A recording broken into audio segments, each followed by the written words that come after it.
அவசரமா ஆரம்பிச்சிருக்கீங்க, என்ன கேஸ்? அது வேற ஒண்ணும் இல்லைங்கய்யா. தமிழ்நாடு அரசியல் நல்லா இருந்துச்சு, கரியரின் உச்சத்தை விட்டுட்டு வர்றேன்னு வந்தான், அதுக்குள்ள 50 பேரை கொன்னுட்டான். என்ன பிரச்சனை? இந்த இருக்கே தற்குறி, அவனோட தலைவன் தான் கரூர் கூட்டத்துக்கு லேட்டா போய் 41 பேர் எல்லாம் கொண்டு போட்டான். ஏற்கனவே அவனை நார்த்திஸ்ட் வேற சொல்றாங்க, இப்ப கொலை கேஸ் வேறயா?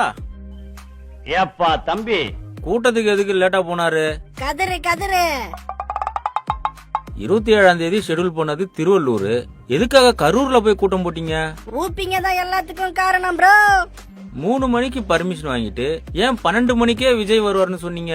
200 ரூபாய் கிரெடிட்டட் சக்சஸ்ஃபுல்.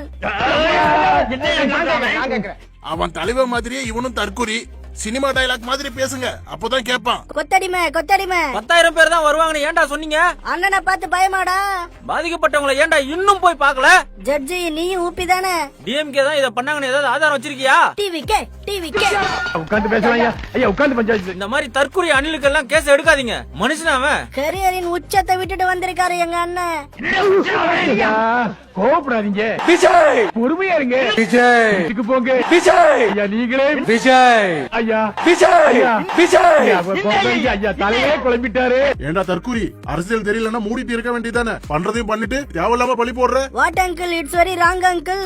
ஒண்ணுத்துக்காச்சும் பதில் சொல்லு. கதறு கதறு. கேட்ட கேள்விக்கு பதில் இருக்கா? தற்குறி தற்குறி தற்குறி தற்குறி தற்குறி. அப்பாடா, தளபதியை காப்பாத்தியாச்சு. ஏன்பா, நானும் விஜய் ரசிகன் தான். அடுத்த கூட்டத்துக்கு போவோமா? அப்போ அங்கேயும் அண்ணன் லேட்டா தான் வருவாரு, பரவாயில்லையா?